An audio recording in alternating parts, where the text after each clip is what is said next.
ದಿನಾಂಕ 29ರಂದು ಚಡಚಣ ಪೊಲೀಸ್ ಠಾಣಾ ವ್ಯಾಪ್ತಿಯ ಗೋವಿಂದಪುರ ಊರದಲ್ಲಿ ಏನು ಒಟ್ಟು 6 ಜನರದ್ದು ಮರ್ಡರ್ ಆಗಿತ್ತು. ಅದಕ್ಕೆ ಸಂಬಂಧಪಟ್ಟಂತೆ ಈಗಾಗಲೇ ಪ್ರಕರಣ ದಾಖಲಾಗಿ ತನಿಖಾ ತಂಡವನ್ನು ರಚನೆ ಮಾಡಲಾಗಿದೆ. ಈ ಪ್ರಕರಣದಲ್ಲಿ ಈಗಾಗಲೇ 12 ಜನ ಆರೋಪಿತರನ್ನು ಅರೆಸ್ಟ್ ಮಾಡಲಾಗಿದೆ. ಅವರನ್ನು ಇವತ್ತು ಕೋರ್ಟಿಗೆ ಪ್ರೊಡ್ಯೂಸ್ ಮಾಡಿಬಿಟ್ಟು ಪೊಲೀಸ್ ಕಸ್ಟಡಿಗೆ ತಗೊಂಡು ಫರ್ದರ್ ಇಂಟ್ರಾಗೇಷನನ್ನು ಮಾಡ್ತಾ ಇದ್ದೀವಿ.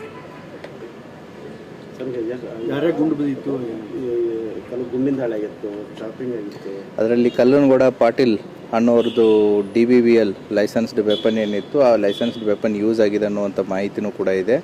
ಮತ್ತು ಒಟ್ಟು 6 ಜನರ ಮೃತರಲ್ಲಿ ಈಗ ಪ್ರಿಲಿಮಿನರಿ ಪೋಸ್ಟ್ ಮಾರ್ಟಮ್ ರಿಪೋರ್ಟದಲ್ಲಿ ಇಬ್ಬರ ದೇಹದಲ್ಲಿ ಅದೊಂದು DBVL ಬಂದೂಕಿನಿಂದ ಸಿಡಿದಂಥ ಗುಂಡು ಕೂಡ ಕಂಡು ಬಂದಿದೆ. ಅದನ್ನು ಕೂಡ ತನಿಖೆಯನ್ನು ನಾವು ಮಾಡ್ತಾ ಇದ್ದೀವಿ. ಜಮೀನು ವ್ಯಾಜ್ಯನೇ ಕಾರಣ ಸರ್. Thank you. ಇದಕ್ಕೆ ಸಂಬಂಧಪಟ್ಟಂತೆ ಇನ್ನೂ ತನಿಖೆ ಮುಂದುವರಿದಿದೆ. ಯಾಕಂತಂದರೆ it is just beginning of the ಇನ್ವೆಸ್ಟಿಗೇಷನ್ನು.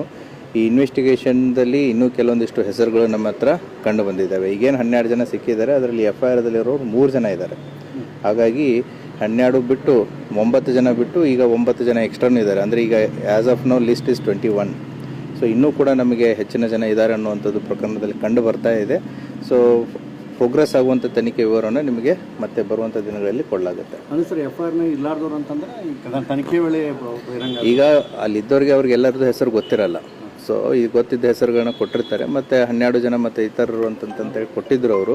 So ಅವ್ರಿಗೆ ಎಷ್ಟು ಜನದ ಹೆಸರು ಗೊತ್ತಿದೆ ಅದು ಕೊಟ್ಟಿದ್ದಾರೆ. ಬಟ್ ನಾವು ತನಿಖೆಯನ್ನು ಮಾಡಿದಾಗ ಅದರಲ್ಲಿ ಇನ್ನೂ ಬೇರೆ ಜನನೂ ಕೂಡ ಇದ್ದಾರೆ ಅನ್ನೋದು ಮಾಹಿತಿ ಬಂದಿದೆ. ಎಲ್ಲರೂ ಕೂಡ ಈಗ ಅರೆಸ್ಟ್ ಆದವರು ಎಲ್ಲರೂ ಕೂಡ ಗೋವಿಂದಪುರದವರೇ ಇದ್ದಾರೆ.